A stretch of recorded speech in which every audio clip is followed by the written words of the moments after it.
Yo, I'm Spiger, and I wanted to put out a quick introductory guide to the Witcher 3 skill system because it's pretty different from anything I've seen before, and I've seen a lot of different skill systems. It can be a little confusing, and I think I can let you know some cool tips to get you an early edge in the game and take advantage of everything the skill system has to offer. So, first question, how do you get skills? Well, you get one skill point every time you level up, and one skill point each time you interact with a place of power if you are still in the starting zone of White Orchard. There's two that are really easy to find. You will go to this Nilfgaardian garrison in the course of your main questline. Directly east of there, across this little river, you'll find two of them. And this is the icon for a place of power. One here, and one on down here. Don't worry, there are never any monsters or bad guys or anything like that at these places of power. Trust me. Now, the level cap appears to be 60, and I saw a source that indicated that you could get a total of 100 skill points, so maybe that means there's 40 places of power. Maybe those guys have no idea what they're talking about. The point is, you'll be able to get a lot of skill points. Now, you have 12 possible slots, these that I'm highlighting here, just in these two columns. So these 12 slots are where you can put in different skills that you pump your skill points into. And different skills take a different number of points. For example, I've capped out on this one at 3 out of 3. I'm only at 2 out of 5 on this. This one's 1 of 1, so there's a lot of variety there. But the maximum possible skill points that you could have being utilized at one point is 60.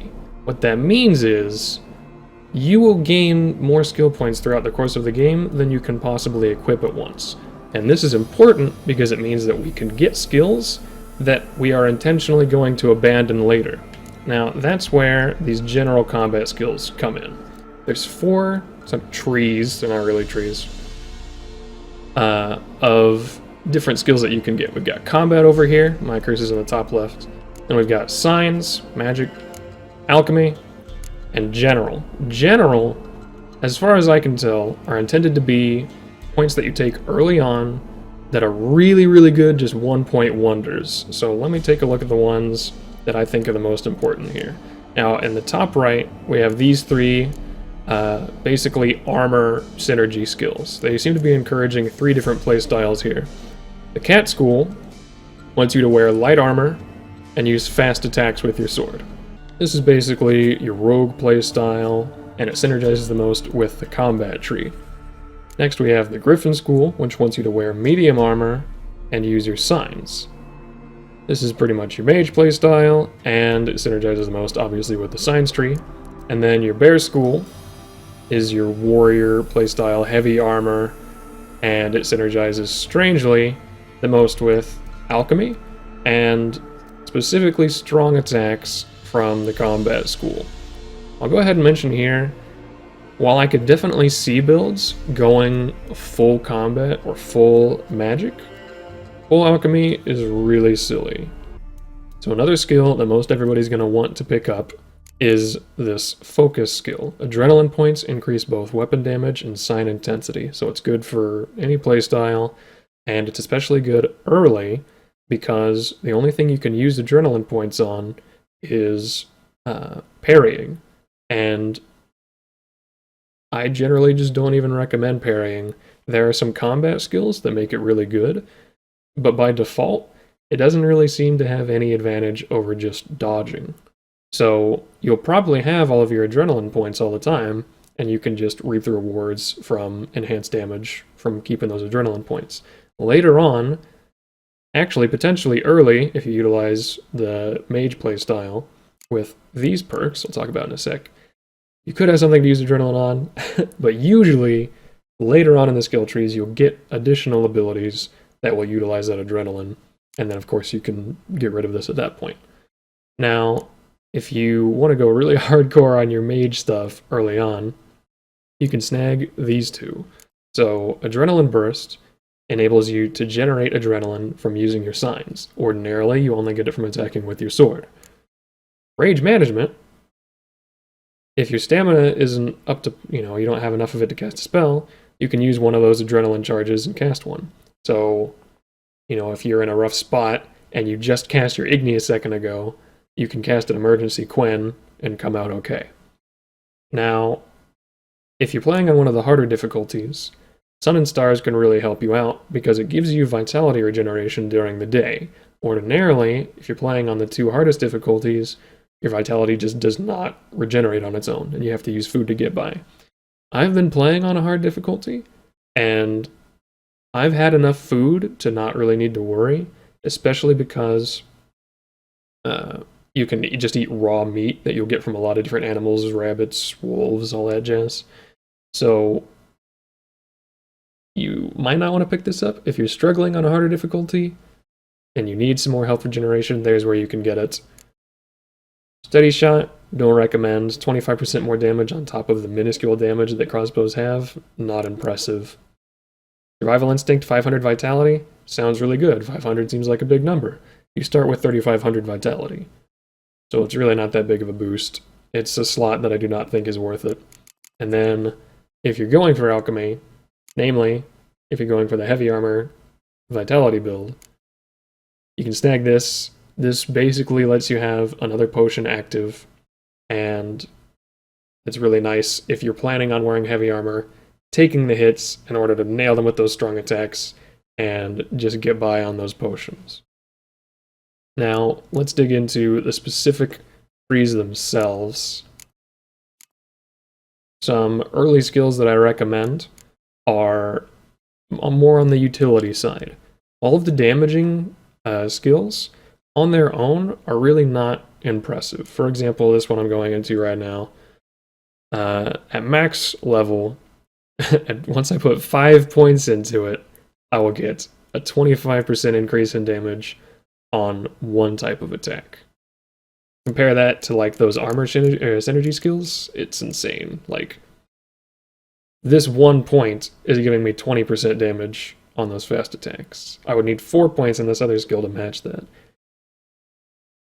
So yeah, damage skills, you need to really add them up. Like, once I combine this with the critical chance and the critical hit damage and spinning around, like, you know, it stacks up. Everything will stack multiplicatively. So early on, it's not that impressive. I recommend going for utility. And the biggest utility skills you can get early are arrow deflection, which is really nice, especially because the arrows don't do unholy amounts of damage, but considering that they can hit you from so far away, they're pretty scary. Even 1 point in this will let you block those arrows, and multiple points will let you send them back. I have 3 points, so whenever I reflect the arrow, it deals double damage. So far, even on a harder difficulty, this has usually one-shot that archer. So I don't have to go and chase him down or worry about him shooting me the whole time. I just deflect it and he's done. GG. It's freaking awesome. And there's not a lot of utility else in this first row. However, I'll definitely be grabbing this. I've heard from a lot of players already, they don't like how the dodging works. They're used to Bloodborne or whatever. Whenever you dodge in this game, it's just space. If you dodge, and it's a big monster and they have a super long reach, they'll still hit you. That can be really aggravating. You probably should have rolled, but rolling is slower too, so you get caught in a jam. This perk, in the second layer of the defense line column, will, at cap, at 5 points, reduce damage you take while you're dodging by 100%. This gives you your iframes, so you could potentially dodge into a person's strike and then mess them up. So that'll be really nice. Now, the science tree has lovely utility for everybody. Melts armor. Let's see, at level 5, that'll increase enemy armor, or not increase, it will decrease enemy armor by what, 75%? That's huge. Huge. I don't anticipate it really being that useful until later. Early enemies probably don't have a lot of armor. We're not sure yet. We don't know the stats on enemies. Or at least I don't. Yeah, this first level of Yrden is not too impressive. The second one is freaking amazing. It will destroy projectiles passing through the area of your Yrden. Now, if you already have the arrow reflecting, this will be kind of overkill. But if you're playing a mage, you still don't have that much range. It doesn't compare to the archers. So this could really help you out from those archers if you're playing the mage playstyle. And then the Quen stuff I think will most benefit the heavy armor playstyle, where you're going to be taking more hits than usual. And you're not focusing on AoE. Fast attacks are better at dealing with more opponents. The strong attacks from that bear school playstyle, you're going to be intentionally getting hit while you're focusing on one guy with your strong attacks, knocking him out, like one-shotting one by one. So Quen is going to be your buddy in addition to those healing potions. This first Quen skill makes it so that whenever somebody hits your Quen and breaks it, it'll knock people away and give you a chance to either get it back up or establish some space, take care of them, whatever. It gives you the opening you need so you don't just get comboed to death. And in order to get your health back, you can snag this second rank of Quen in order to heal yourself. Once you level this up, then it costs way less stamina to use, one, and then each time something hits your shield, you will heal from it, which can be amazing, I'm sure, especially on these harder difficulties, like I said, that you don't heal passively. Now, the best skill over in your alchemy tree to snag early, I think, is going to be this acquired tolerance, which for each formula that you know in alchemy, you gain 1 maximum toxicity. Each rank will open up a new level of formula. This first point is level 1 alchemy formulas, the next point will be level 2, and then level 3. So you can just snag those as you get those higher level formulas, and get, I'm sure, a lot of extra toxicity from that, so you can chug more of those potions. Now the last thing I should probably go over is mutagens. I don't have any more on me right now, but that's what these diamond slots are. Now, there are, as far as I can see, 3 different kinds of mutagens. They don't have the variety that they used to have in Witcher 2, at least as far as I know. So you're going to have, like your skill trees, red, blue, and green, meaning attack damage, sign intensity, and vitality. So, on their own, these mutagens are not going to be very impressive, but that's because their effectiveness can be multiplied 4 times. So, this mutagen that I have, that everyone will have because they're going to kill the griffin in the introductory zone, this is 50 vitality. Now, I've put it next to these 3 slots here, and you can see how the other slots are going to work as I level up. If I had 3 green skills here, this wouldn't be 50 vitality, it would be 200. Each matching skill to the mutagen just basically doubles the mutagen. It's not exponential. It adds 100%, we'll say. So 50, and then if I had a green, it'd be another 50, and then another 50, and then another 50. So if you want to take full advantage of your mutagens, then you're going to want to match them up with the skills. So if I had 3 combat skills and 3 magic skills, which I probably will have, then I would want to just pair those all up and then match mutagens with it in order to increase the effectiveness. I guess I should go ahead and mention why these are not actually trees. So, for example, the main skill that I want from level 2 here is this fleet-footed that makes me immune to damage when I'm dodging. I do not need arrow deflection in order to get that. All I need is 8 points in this branch. So I could get 5 points in resolve, 3 points in lightning reflexes, that's 8 points, and then I can get this fleet-footed. Later on, let's say I want to use fleet-footed and then some of these level 4 perks. I can just unequip the lower level ones and use those higher level ones. So these are definitely not skill trees. I don't know what we should call them, but I felt that I should mention that. So you can mix and match a lot of things.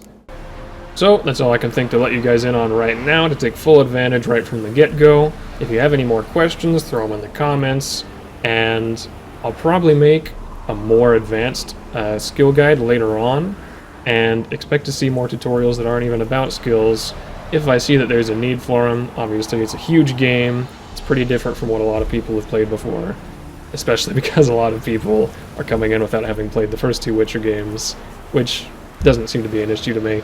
So, I will see you guys next time.